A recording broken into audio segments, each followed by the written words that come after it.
सीखने के क्रम को आगे बढ़ाते हैं और बात करते हैं संस्कृत शिक्षण की। कुछ नया और बेहतर सीखने के लिए हमें अपना प्रयास करते रहना चाहिए। इसी क्रम में कुछ विशेष वाक्यों के लेखन और उच्चारण सीखने के लिए भी प्रयास की आवश्यकता होती है। इसे ही ध्यान में रखकर कुछ वाक्यों के अभ्यास के साथ तैयार हैं हमारे सहयोगी गवीश द्विवेदी। तो आइए चलते हैं संस्कृत पाठशाला की कक्षा में।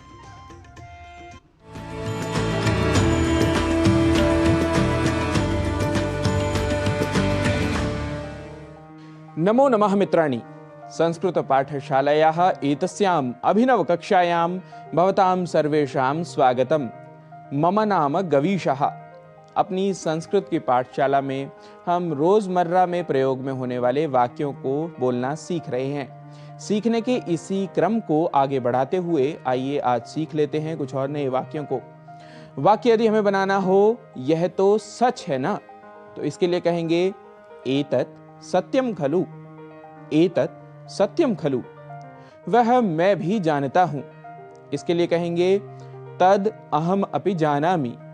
तद अहम अपि जानामि, उतना आवश्यक नहीं। तावद आवश्यकम न।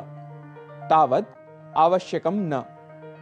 वाक्य यदि कहना हो इतनी देर क्यों हुई, तो संस्कृत में कहेंगे किमर्थम एतावान विलंबः।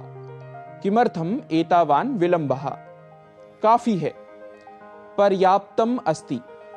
पर्याप्तम अस्ति, या फिर यथेष्टम अस्ति। यथेष्टम अस्ति। यदि कहना हो आपका क्या बिगड़ा, तो इसके लिए संस्कृत में कहेंगे भवतः का हानिः। भवतः का हानिः, आपका क्या मतलब है। भवतः कः अभिप्रायः। भवतः कः अभिप्रायः, उसका क्या कारण है। तस्य कारणम किम। तस्य कारणम किम, स्वयं करते हो क्या, तो इसके लिए संस्कृत में कहेंगे स्वयं एव करोति किम। स्वयं एव करोति किम, वह मुझे पसंद नहीं है। तत् मह्यम न रोचते। तत् मह्यम न रोचते, वही रटता रहता है।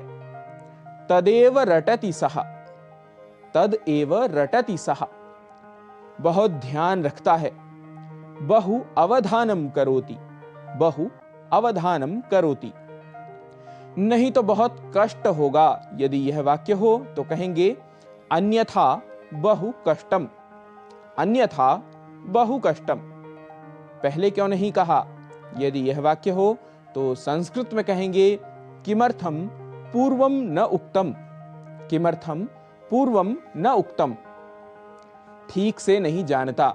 यदि इस वाक्य को संस्कृत में बनाना होगा तो कहेंगे स्पष्टम न जानामि। स्पष्टम न जानामि, निश्चित नहीं है। इसके लिए कहेंगे निश्चयः नास्ति। निश्चयः नास्ति, डरो मत। भीतिः मास्तु। भीतिः मास्तु, डरने की बात नहीं है। यदि यह वाक्य हो तो कहेंगे भयस्य कारणम नास्ति। भयस्य कारणम नास्ति। तो मित्रों, आज के ये कुछ और नए वाक्य हमने सीखे हैं।